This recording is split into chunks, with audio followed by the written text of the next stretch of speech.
यादाश्त कमजोर हो, क्योंकि भारत की जनता की यादाश्त कमजोर होती है। उस यादाश्त को जगाने के लिए अपने कुछ पुराने वीडियो की झलकियां यहां डाल रहा हूं, उसके बाद शुरू कितनी टीआरपी बनती बताइए। अब गोदी मीडिया ही उस टीआरपी से भागता है और अब जाते जाते विदाई तालियां राकेश अस्थाना के लिए बजाता है। काश कि सच्चाई के लिए टीआरपी बटोरी होती, पैसों के लिए देश के प्रति गद्दारी न की होती। तुमसे अच्छा ईमान तो उन कुत्तों का होता है।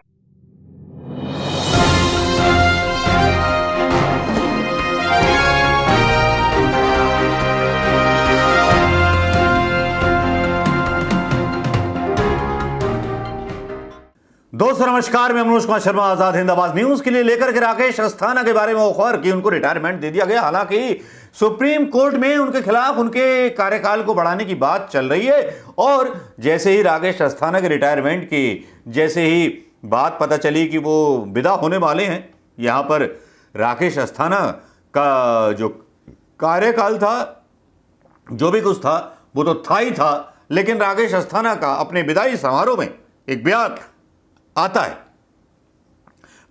है। राकेश अस्थाना बोलते हैं, मेरे गुरु ने कहा था जब तक नौकरी करनी है सर उठाकर करना, हाथ फैलाकर मत करना, और वही काम किया राकेश अस्थाना ने।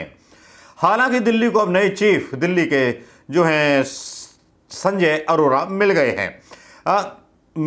अब उन्होंने अपने बयान में कहा कि जब तक नौकरी करनी है सिर उठा के करना, हाथ फैला के मत करना, ना कभी किसी के पेट में लात मारो। कुछ भावुक हुए, हंसी टिटोली की। राकेश अस्थाना ने तो सारा काम किया, लेकिन यहां पर गोदी मीडिया ने वो पुराने पापों का जिक्र ना किया जिन पुराने पापों से पूरी डायरी भरी हुई है राकेश अस्थाना की। उन पापों से जो डायरी भरी हुई है, जो साहिब के लिए किए, जो इस पद तक आने के लिए साहिब से क्या क्या ना किए, इसके बारे में तो आपको याद होगा। शायद आपकी यादाश्त कमजोर हो, क्योंकि भारत की जनता की यादाश्त कमजोर होती है। उस यादाश्त को जगाने के लिए अपने कुछ पुराने वीडियो की झलकियां यहां डाल रहा हूं, उसके बाद शुरू। आपको याद होगा मैंने एक बहुत पुराना वीडियो डाला था राकेश अस्थाना के बारे में। ये राकेश अस्थाना वो अस्थाना है जो एक सीबीआई डायरेक्टर थे, जो मोदी के टाइम पे गायब कर दिए गए थे, जो मोदी लेकर के आए थे, जिनका नाम था दीपक कुमार।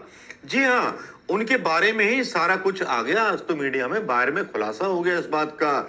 जी हाँ, इसके बारे में ये रिपोर्ट मैं चाहता हूं कि मेरी स्क्रीन पे चलाई जाए और स्क्रीन पर आप देखते रहें, पूरा समाचार आप देखते रहें, क्योंकि आपको शायद इतनी फुर्सत नहीं होगी फेसबुक पर या कहीं पर कोई आपको सच बता सके, क्योंकि टीवी वगैरह बंद कर चुके हैं आप लोग। और हमारी कोशिश होती है कि जो टीवी नहीं दिखा था तो हम आपको दिखा सकें। तो राकेश अस्थाना की खबर बड़ी सेंसेशनल है। आज रात डालना चाहता हूं, लेकिन कल मंडे को डालूंगा, मतलब सुबह। खबर यह है कि बाहर में जो रिपोर्ट छपी है उसको पढ़ के सुनाना चाहता हूं आपको कि ऐसा लग रहा है कि नरेंद्र मोदी सरकार विवादित आईपीएस राकेश अस्थाना को बचाने की कोशिश में एड़ी चोटी का जोर लगा रही है।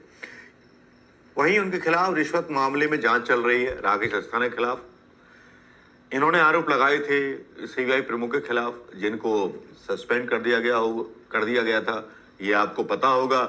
और यहां पर सीबीआई के एंटी करप्शन विभाग के संयुक्त निदेशक और अस्थाना के मामले में जांच कर रहे मरुगेसन को उनके पैतृक कैडर उत्तराखंड में भेजा जा चुका है। जो जांच करता है उसका ट्रांसफर हो जाता है। यह है मोदी जी की वो लोगों के लिए, मतलब क्या कहते हैं, वफादारी। जो लोग उनका साथ निभाते हैं, जो मोदी जी का साथ निभाते हैं, बस रिपोर्ट भी आती है बाहर की तो बहुत छोटे से सीलबंद लिफाफे में 5 पंक्तियों में आती है, जिसका कोई खुलासा नहीं होता राकेश अस्थाना के बारे में या किसी के बारे में कि राकेश अस्थाना कितना बड़ा करप्ट अधिकारी था जिसने सीबीआई प्रमुख पर सवाल उठाए थे। उसको सही मान लिया गया, लेकिन सुप्रीम कोर्ट ने, जिंदा है ना कुछ आवाजें, ये आवाजें कुछ जिंदा है हिंदुस्तान की, तभी हिंदुस्तान जिंदा है, वरना अब तक हिंदुस्तान खत्म हो गया होता। इसकी हम कल्पना नहीं कर सकते थे। इसीलिए अभी तक थोड़े से मोदी जी ढीले गिर में चल रहे हैं। अगर पूरा कब्जा हो गया होता तो पेट्रोल की छोड़ो, हवा पानी पर भी टैक्स लग गया होता। टैक्स तो बहुत लग चुके हैं ना, उस पर ध्यान दीजिए। राकेश अस्थाना तो बहुत छोटी सी कड़ी है जिसके बारे में समझ में आना चाहिए। अब दोस्तों ताजा खबर तो यह है कि सीबीआई में युद्ध जैसा माहौल हो गया है। यहां 3 अफसर हैं सीबीआई के जो मोदी जी के रखे हुए हैं और गुजरात कैडर के हैं। अब साहब ये है कौन, आप ये नाम जानना चाहेंगे? क्या आपको पता है कि मोदी जी ने चुन चुन के उनकी वहां नियुक्ति की और इनमें आपस में पैसे के लेन देन को लेकर के काफी आपस में घमासान मचा हुआ है और ये घमासान राष्ट्रीय अखबारों की सुर्खियों में भी है। अब यहां 3 लोग हैं, राकेश अस्थाना, आलोक वर्मा और तीसरे मोदी जी के कैबिनेट सचिव। तो सीबीआई को प्रमुख बनाया गया है आलोक वर्मा को और नंबर 2 स्पेशल डायरेक्टर है राकेश अस्थाना और तीसरे हैं कैबिनेट सचिव जो सीधे पीएमओ से बिलोंग करते हैं।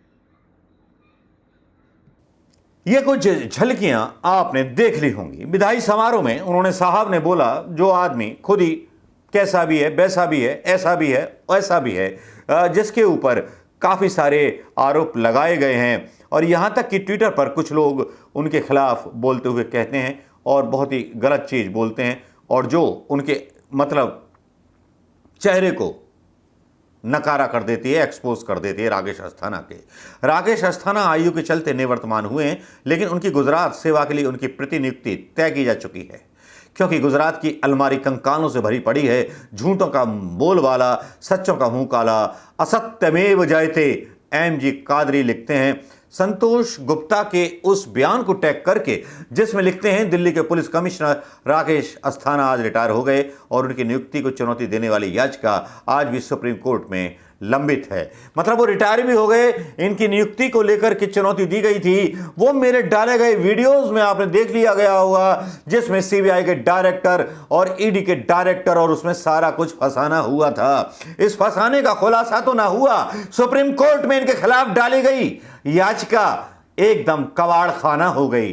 ठीक उस तरह से जिस तरह से कबाड़ खाना हो गई वो याचिकाएं जब वो सरकार गिराई गई शिवसेना की, वो भी कबाड़ खाना हो जाएगी। दिन पर दिन गुजरते चले जाएंगे, लेकिन राकेश अस्थाना जैसे करप्शन में डूबे लोग जो रिश्वत के पीछे से लड़ते थे, आलोक वर्मा के साथ जिनका 70 का आंकड़ा हो गया था, रातों रात आलोक वर्मा के दफ्तर पर कब्जा किया गया था, क्या वो पिक्चरें भूल गए या याद हैं? लेकिन उन पिक्चरों को मोदी मीडिया, गोदी मीडिया सनसनीखेज नहीं बनाता। इन अगर चीज़ों को अगर सनसनीखेज और उन पर खबर चला दी होती तो मोदी मीडिया की कितनी टीआरपी बनती बताइए। अब गोदी मीडिया ही उस टीआरपी से भागता है और अब जाते जाते विदाई तालियां राकेश अस्थाना के लिए बजाता है। काश कि सच्चाई के लिए टीआरपी बटोरी होती, पैसों के लिए देश के प्रति गद्दारी न की होती। तुमसे अच्छा ईमान तो उन कुत्तों का होता है जो घर के दरवाजे पर घर की रोटियां खाते हैं, लेकिन मालिक के आने पर उससे कम चुपट तो जाते हैं, कम से कम उस पर भौंकते तो नहीं। तुम वो लोग हो जो हिंदुस्तान का खाते हो और हिंदुस्तान पर उन लोगों पर गुर्राते हो जो सच्चाई के लिए आवाज़ उठाते हैं, उन लोगों के तलवे चाटते हो जो लोग हिंदुस्तान या घर को लूट के ले जाना चाहते हैं। तो तुम्हारे जैसे कुत्तों की जो ब्रीड है उसका पता लगाना पड़ेगा, राष्ट्रीय अन्वेषण संस्थान में भेजना पड़ेगा। लेकिन हिंदुस्तान में तो सही जांच नहीं हो पाएगी, लेकिन कहीं फॉरेन के किसी लोकतंत्र वाले मुल्क में तुम्हारे डीएनए की जांच जरूर की जाएगी कि सच दिखाने से क्यों डरता है मीडिया। नमस्कार, जय हिंद दोस्तों।